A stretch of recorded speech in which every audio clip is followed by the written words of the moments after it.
Hi, I'm Joel. And I'm Leah, and today we're going to be helping you with some British phrases that you probably haven't been taught. So before we start, don't forget to click subscribe. We post videos every single week. And you can also click on the bell to be notified when we upload. So there are lots of slang videos out there. We've done some ourselves. But we've realised that often the slang that we're teaching you, or other YouTubers are teaching you, is slang that's not really used anymore. Yeah. It's like old school, old people slang. Like you'd find in a GCSE textbook or a school textbook. So these aren't slang terms, they're more phrases that we use every single day.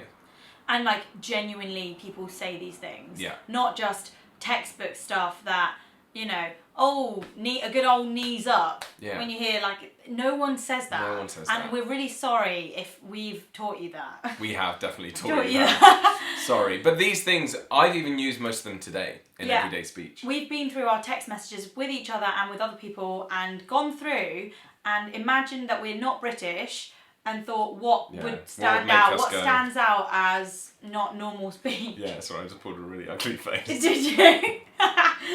Not British. What does that mean? Right, let's start. Nipping or... Nipping, yeah. Popping. So popping. I'm just popping to the shops. When we said popping, I imagined that we meant like popping and locking. Pop and lock, like dancing. No. But no, popping in British slang essentially means going somewhere. Yeah, but if you're going somewhere really quick, so I'd say, Leah, I'm just popping to the shops. Which means I'll be back in a minute, but I'm just popping there. And the same with nipping. I'm just nipping to the shops, I'll be back in a moment. Or I'm just going to nip to the loo. Yeah. I say that a lot. Or, hey, can you pop over for a second? Yeah. Not that we ever would pop over because we live quite far away from each other.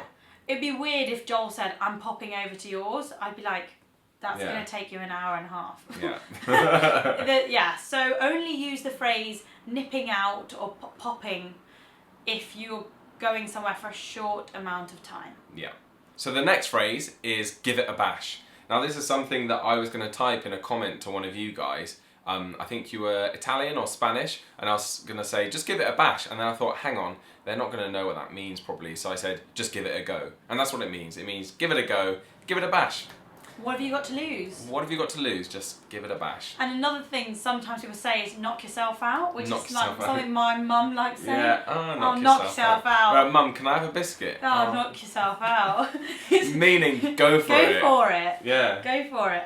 Do it. Like, you know, knock yourself out. What's it going to do to me? Yeah. You know, do it. Yeah. It means nothing to me, sort of thing. That's a good one. Well done. Yeah. Knock yourself out. Knock yourself out. Which is a bit more of like a sort of common. It's quite funny. Like, I love it when my mum says it. Knock yourself out. Knock yourself out, darling. Next one. The next one is something that I actually heard at work today. I texted Joel. I didn't text you, did I? I told you when I saw you.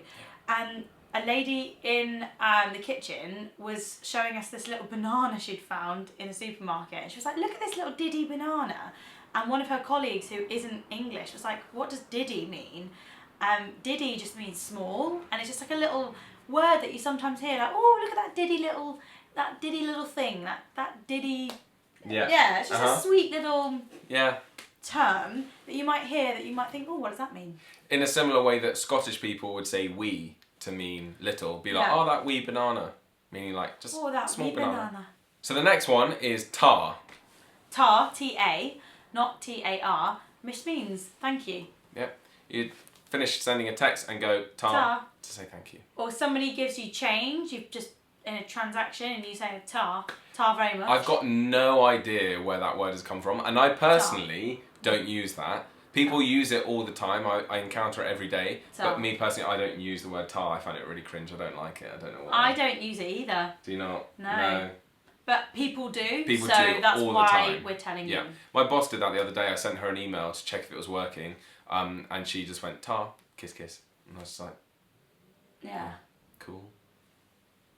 Yeah. I guess it's quicker than typing thank you. Something you might hear as well is the phrase cracking on. Cracking on just means getting on with something. Yeah.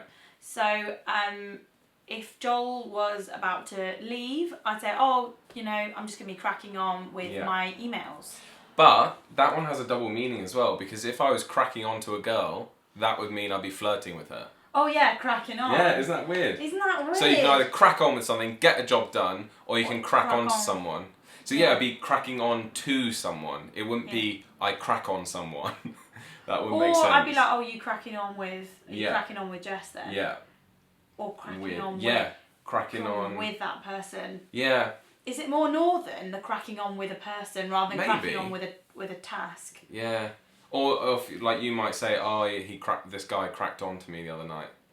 Yeah. But you've got to be careful as well, because if you said crapped on me, that would be something very different. Very different. I'm sure you don't learn that in school, do you? No. It's probably like, I'm going to be getting on with this now, rather than what you hear in real life, in working situations, can you crack on with that job, please? Yeah. That's the most common way it's used. Can you crack on? Can you crack on with that, please? Yes. The next one is give me a shout, which gimme is short for give me, and a shout just means like, let me know. Yeah, give me a shout. Give me a shout. Or if you need a hand, give me a shout, meaning if you need some help, let me know. Yeah. Give me a shout if you're in the area. Yeah. Like, oh, if you're passing through where I live, give me a shout. Yeah. Just means like holler. Holler at me. Same as holler at me. Holler. Holler. Don't be a stranger. Holler. Don't be a stranger. No. The next one is loads of friends do this. They call you man, and even if you're a woman, it's like, oh man, that sucks. I usually associate oh man with something like bad news. Yeah. If someone had died, you wouldn't say, oh man. Like, I feel like you say oh man if something's like a bit trivial, like, oh, we just missed the bus. Oh man. Like, yeah, exactly that. And women should not feel weird about being called a man, because everyone does it for some reason. Yeah. It's like when people go, oh, you guys, even if it's a mixture of girls and guys. Yeah, it's just guys. Guys. Plural. Yeah. So the last one is a phrase which goes like this. Keep me in the loop.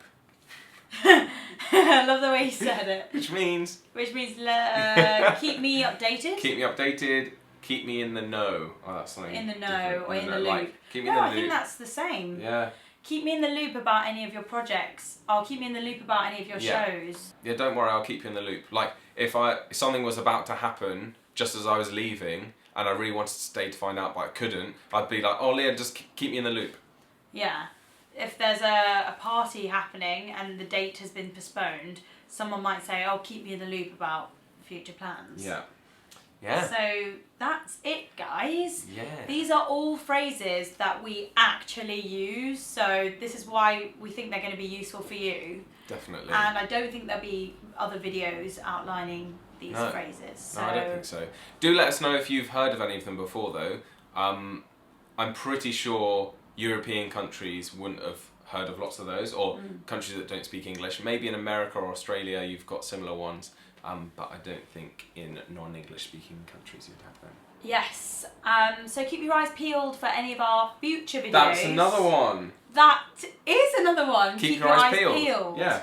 Which just means keep the lookout. Keep on the lookout. Have your eyes literally open for aware. Our future content. Yeah. So keep your eyes peeled for our future videos. And if you did like this video, remember to subscribe. Yep, and click like if you enjoyed it. We will see you next week. Bye. Bye.